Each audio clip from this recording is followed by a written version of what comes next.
bir turkni gapini aytay sizga.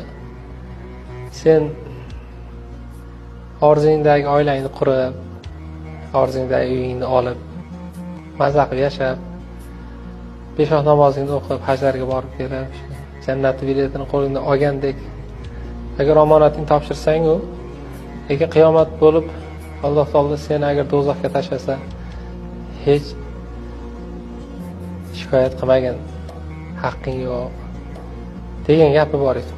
Nimaga desangiz, seni shunchalik qobiliyating bor edi, shunchalik farosating bor edi.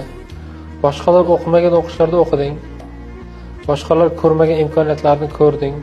Boshqalarga ochilmagan eshiklar senga ochilgandi.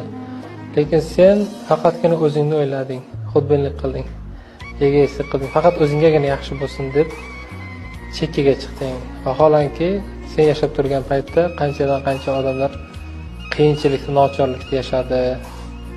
O'shalar uchun ham javob berasan degan gapini ko'p eshitganman.